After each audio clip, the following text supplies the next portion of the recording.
Accept করার দরকার নেই তো। আর তুমি কেন কম্প্রোমাইজ করতে যাবে কেন? তুমি তো কোনো অন্যায় করোনি মোহর। তুমি জানো সারা জীবন আমার উপর দিয়ে অনেক দুর্যোগ, অনেক দুর্ঘটনা আমাকে সহ্য করতে হয়েছে, ফেস করতে হয়েছে, কিন্তু আমি কম্প্রোমাইজ করিনি।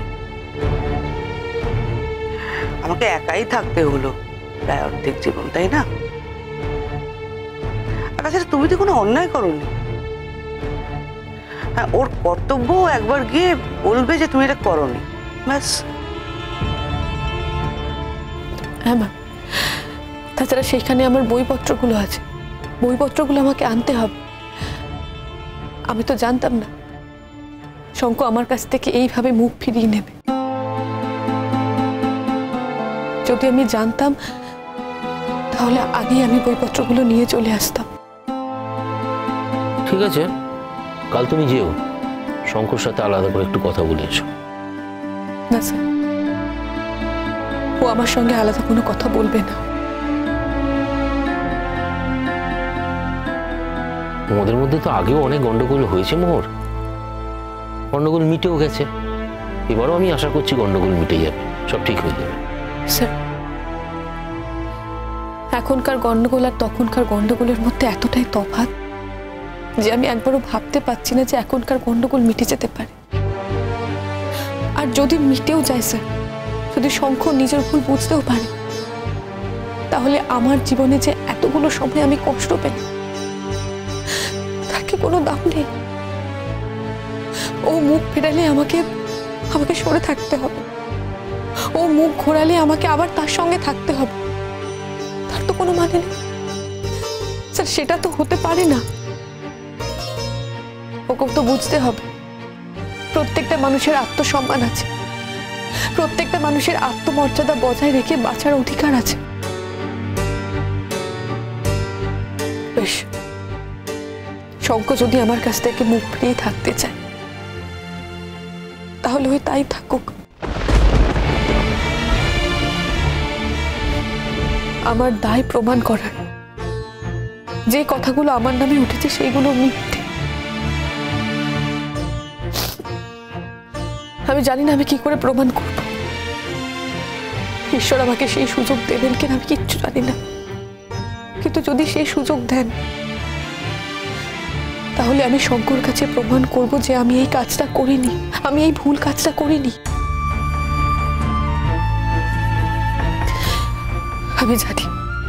আমি জানি তারপর হয়তো শঙ্খ আমার কাছ থেকে ক্ষমা চাইবে, কিন্তু বারবার তো ক্ষমা পাওয়া যায় না স্যার। বারবার একই ভুলের জন্য ক্ষমা করাও যায় না।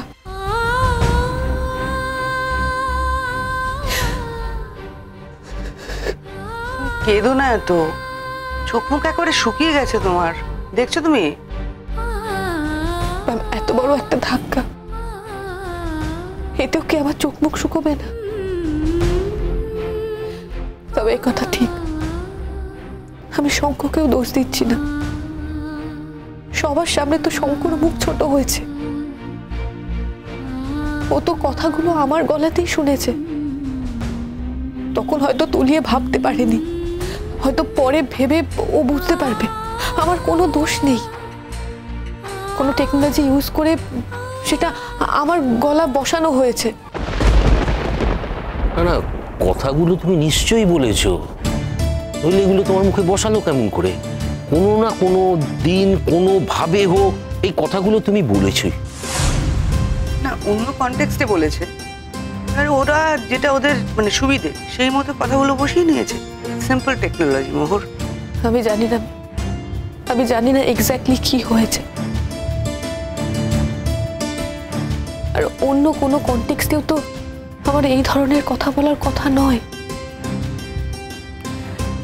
আমি সত্যি জানি না আমি কোনোদিনও জানতে পারবো কি। আর যদি জানতে পারি তাহলে আমার থেকে খুশি আর কেউ হবে না।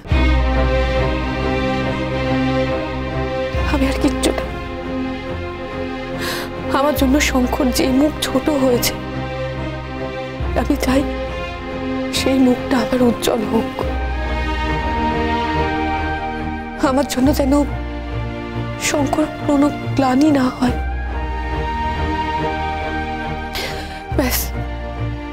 আমি আর কিচ্ছু চাই না আমি।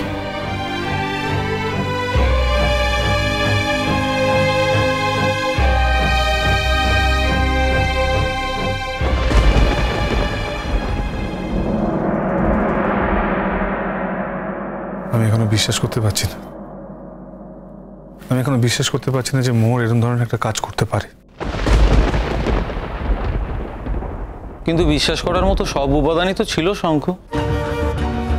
দেখ শঙ্খ, তুই তো চিরকালই সৎ পথে হেঁটেছিস, ন্যায়ের পথে হেঁটেছিস, সারা তুই তো নিজের কানে মোহরের গলাটা শুনলি। এরপরেও তুই বলবি যে তুই বিশ্বাস করতে পারছিস না? হ্যাঁ, আমি বিশ্বাসই করতে পারছি না যে একটা মেয়েকে আমি এত ভুল চিনেছি। আমার তো মনের মধ্যে যা আসে আমি সেটা সরাসরি মুখে বলে দিই, কখনো মনের মধ্যে রাখিও না আর কোনোদিন রাখিও নি।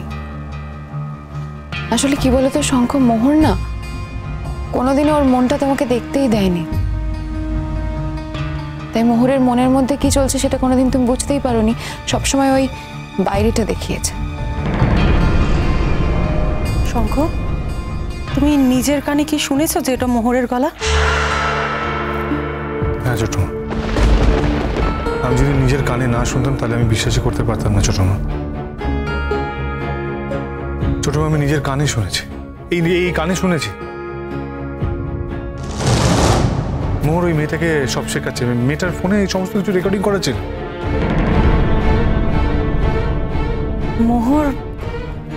মোহর কি বললো শঙ্খ? কি আবার বলবে, বলার মতো কোনো মুখ ওর নেই। ও বলেছে যে ওই কাজ করেনি, কিন্তু এই কাজ ও করেনি বললে তার এখন চলবে না।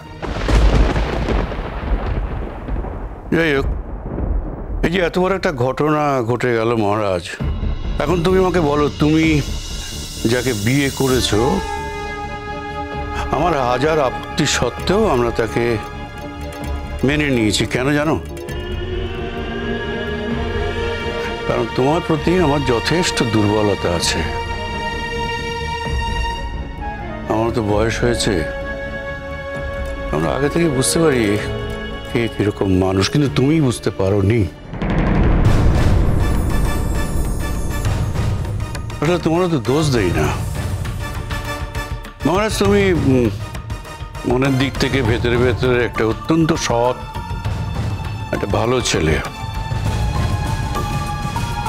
তুমি তো সাধারণ মানুষের সঙ্গে কখনো মেলামেশা করনি, কিন্তু আমরা তো মানুষ চড়িয়ে খাই, আমরা বুঝতে পারি তুমি মানুষের ফেস ভ্যালুতে বিশ্বাস করো।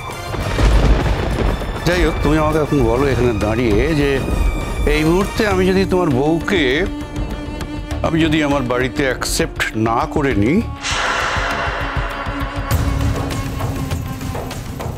তুমি কি আমার প্রতি খুব ক্ষুণ্ণ হবে? দিদিমণি, তুমি অ্যাকসেপ্ট করার কথা কি বলছো? আমি নিজে অ্যাকসেপ্ট করতে পারবো না।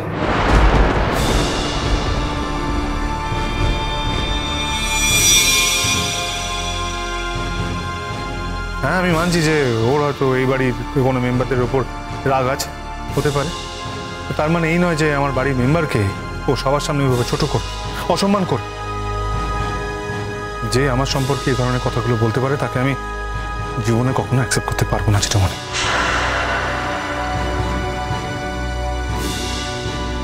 শঙ্খ, এত সহজে এত বড় কথাটা বলে দিও না, বুঝলে? দেখো, মোহরকে তো তুমি অনেক দিন ধরে চেনো, আর মোহর যে এরকম মেয়ে না সেটাও তো তুমি জানো।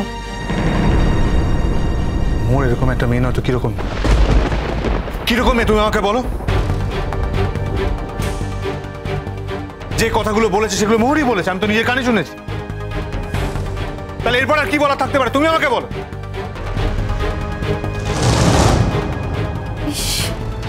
সারা কলেজে না একেবারে চিচিকার পড়ে গেছে, কি হবে বলো তো? কি জানি, হয়তো কাল থেকে ওর নামে পোস্টারও পড়বে। দেখো, সেটা যদি পড়ে থাকে তাহলে জানবো এটার পিছনে তোমরা আছো। হ্যাঁ হ্যাঁ ঠিক বলছি, তোমরাই করিয়েছো। আরে ধুর বাবা, তোমার সঙ্গে না কথা বলে কোনো লাভ নেই জানো তো মা। আমি আর দিয়ানা এত ক্ষমতাবান নই। মোহরের পক্ষে সমস্ত ছেলেমেয়েরা থাকা সত্ত্বেও আমরা ওর এগেইনস্টে পোস্টার লাগাবো? আরে পোস্টারটা তো ছিঁড়ে দেবে। আচ্ছা ঠিক আছে, রাতের অন্ধকারে যদি আমরা পোস্টারটা লাগিয়েও থাকি, দিনের আলোয় তো সবাই পোস্টারটা ছিঁড়ে দেবে। তাহলে আমরা কি করে পোস্টারটা লাগাবো? কিন্তু মা, এখন কিন্তু সেটা আর হচ্ছে না। হ্যাঁ, মোহরের এগেইনস্টে সবাই এখন পোস্টার লাগাতে চাইছে, তারা স্বতঃস্ফূর্ত হয়ে পোস্টারটা লাগাতে চাইছে।